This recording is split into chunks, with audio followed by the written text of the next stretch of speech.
let's talk a little bit about the New York Rangers. Now, Yeah. since the Get our last smiles time, back. I know, I'm very excited.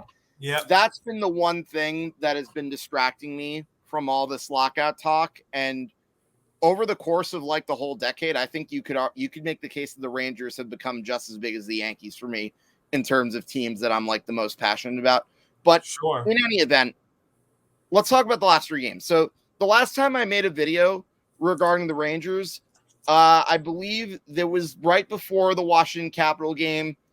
First game they played was against the Capitals. Now, crazy enough, this game was happening the day after a certain news story happened regarding the world, which I'm not really going to talk into fully detail about, but let's just say the main 2 players in this game were Igor Shersterkin, Artemi Panarin, Alexander Ovechkin. I think you can see where I'm going with this. But in any event, this was definitely another fun atmosphere at MSG.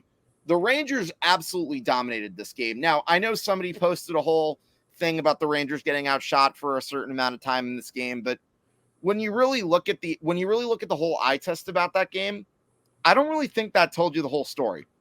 The Rangers had moments in this game where when it was 1-0, they missed a few like shots on the net that could have been goals. They could have easily dominated this team like 7-0, but the fact that it was 4-0, still pretty damn good. And, you know, Igor was absolutely lights out. I mean, yeah, he gave up a goal, but by that time, there was like a minute left in the game. You knew the Rangers were going to win. Sure. There was never even a doubt.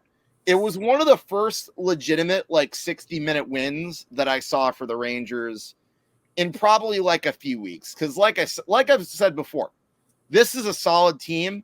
This is one that maybe could make noise, but I still think there may be a few assets away from a cup run. And I'll get a little bit more into that a little bit later. But what was your take on that game?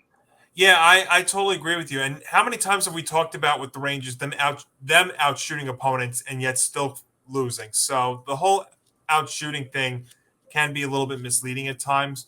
But look, this is you want to talk about a team that will put a smile on your face and that's a team that's fun to watch. This is it. And you know, how many teams can you say in hockey can go from one goaltender who dominated for 15 years to another one who's been dominant for a long, long time? I like that cap, by the way. Was that the cap that you got at the retirement night? Yes, it was. Awesome. That's great. Yeah, but I mean that's really it. I mean it all starts there. I mean you go from one goalie to another, and that was not easy to do. But you know you got a Vezina candidate right there in Sherterkin, and you see the Rangers up 1-0 right now against the Blues tonight. But I think you made a good point. Look, this team looks great. Could they be though? The 2 things that I would say about them right now though are timing, and you know the trade deadline which is coming up. When is the deadline? It's at the end of the month, right? 21st. 21st. That's right.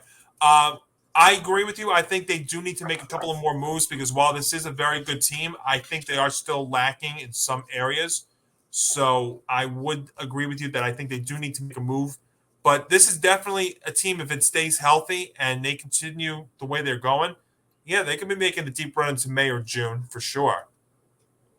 Yeah, no, for sure. So the next game they played was in Pittsburgh Saturday. Again, that one was one of those weird games. It was one of those games where, you know, they were neck and neck.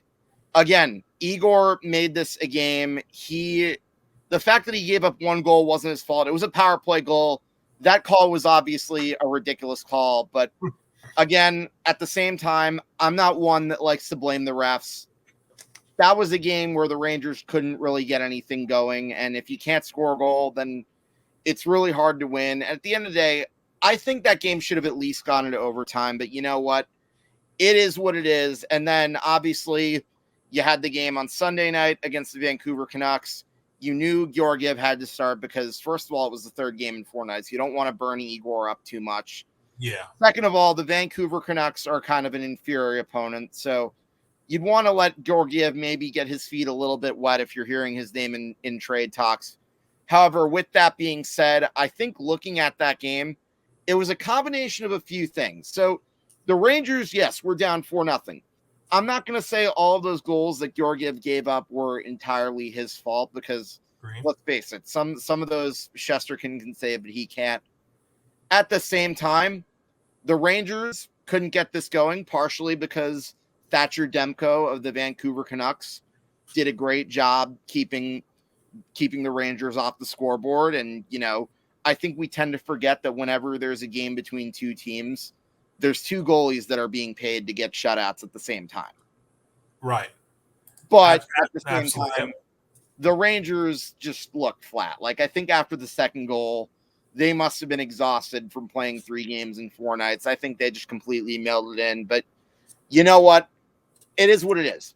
I'm not going to freak out about a regular season loss, say in late February, early March, because it's going to happen. Like, they're going to be in the playoffs at this time. I would trade that loss for, say, a win over a bigger rival later on in the season any day of the week.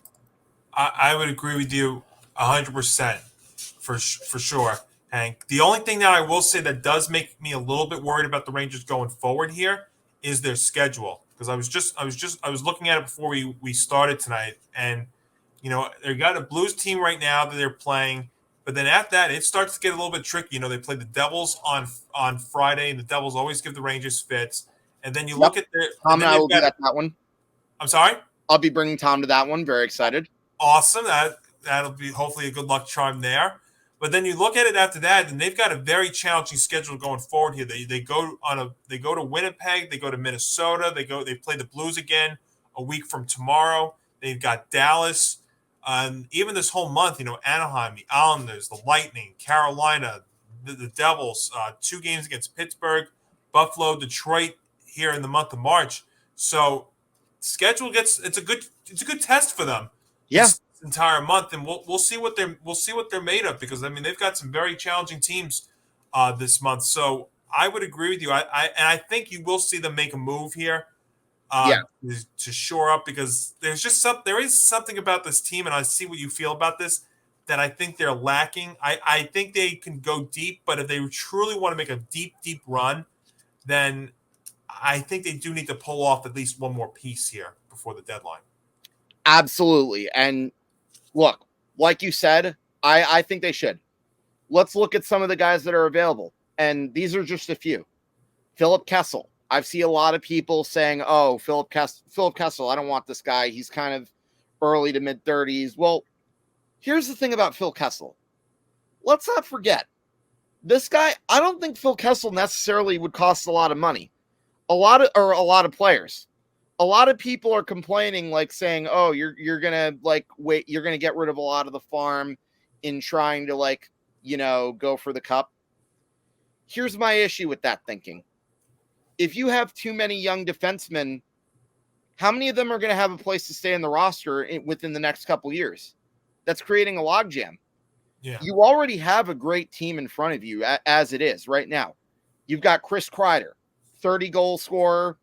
What is he got? 33, 34? Yeah, he's having a career. He's going to have at least 40 by the end of the season. Artemi Panarin, who we haven't even seen the best of him yet. I know he only has 14 goals, which might look on the surface like it's a down year for him. But then you look at the assists he's racking up, he has a hand in a lot of these other players' goals. Absolutely. Artemi Panarin is going to heat up down the stretch. Trust me on that. The guy is talented. He has a high IQ. I think the reason he's not scoring a lot of goals, if you look at him with the puck, he's forcing passes to, say, the Greg McKeggs or the Dryden Hunts or the Julien Gauthiers. He's being, how do I say it? Reverse Scottie Pippen in 94, if you get what I mean.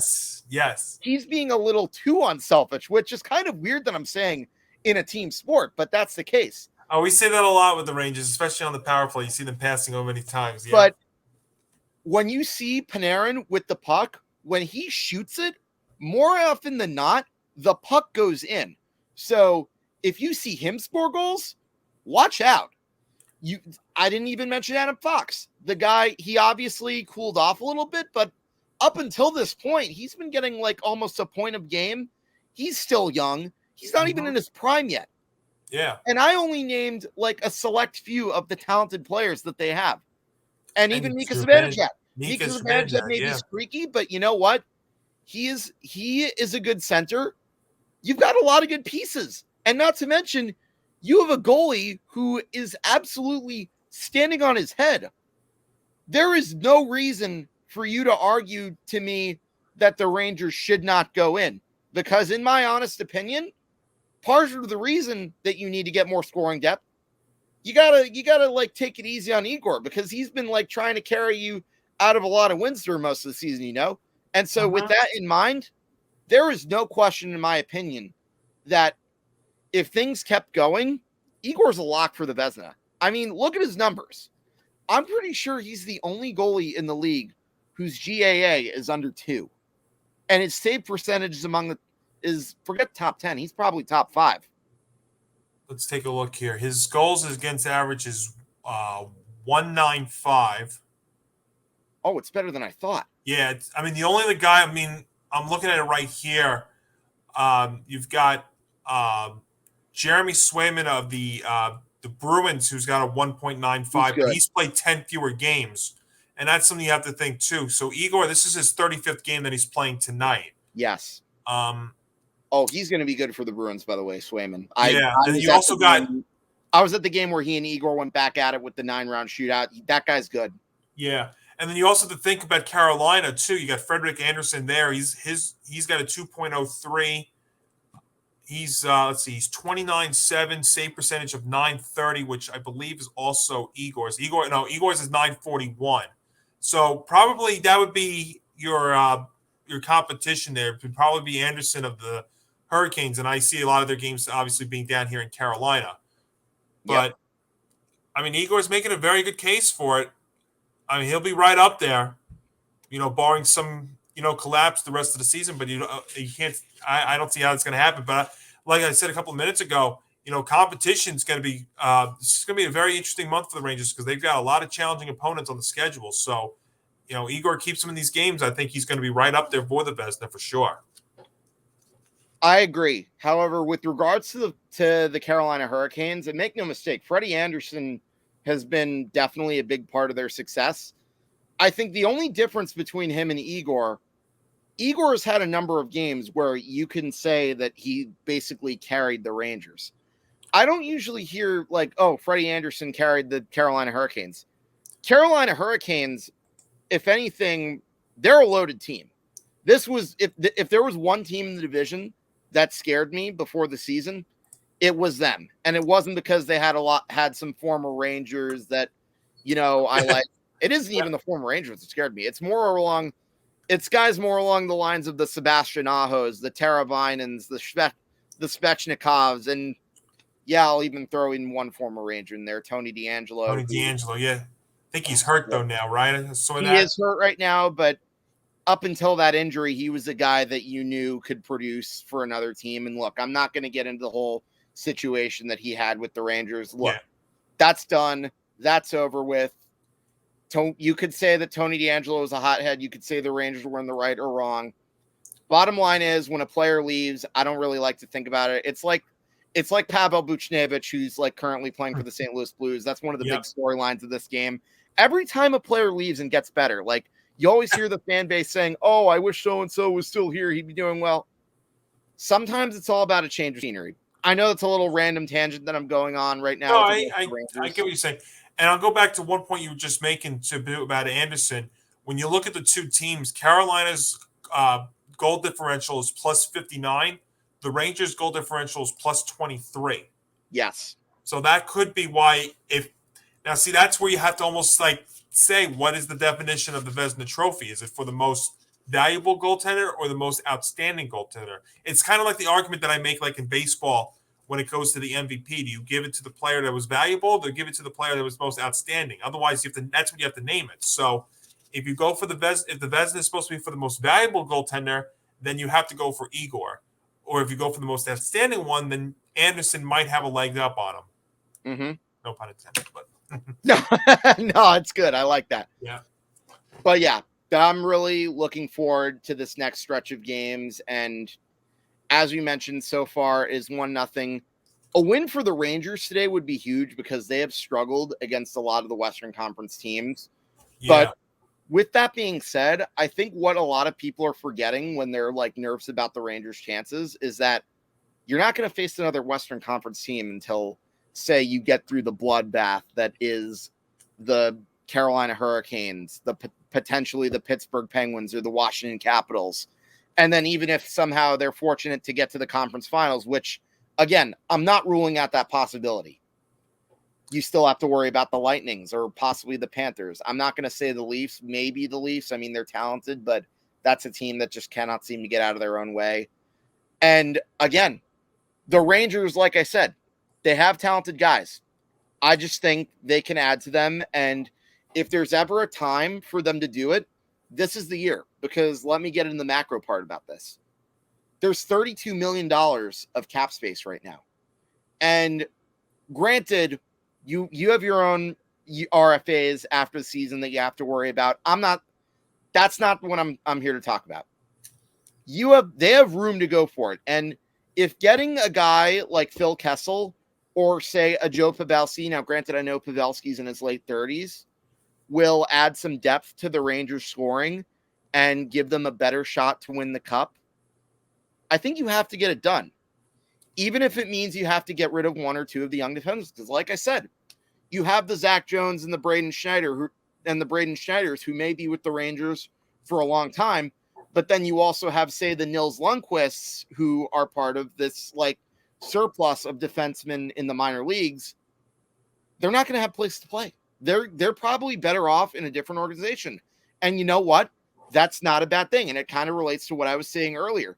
You can't get too attached to a lot of these players because otherwise you're going to miss out on an opportunity. And I know not everyone might feel the same way, but I truly think the Rangers have an opportunity to go for it. And look, even if it doesn't work, you still have a lot of your core back next year. You're going to be in the mix for a while and for years to come. It's still a very young team. There's no reason for me not to. In other words, what I'm trying to say as a Ranger fan, why not us? Why not? Absolutely. Why not us? You know, I totally agree. I think this is going to be a team that, you know what, folks, we'll be talking about them in April and May. That's for sure. I think they're right there.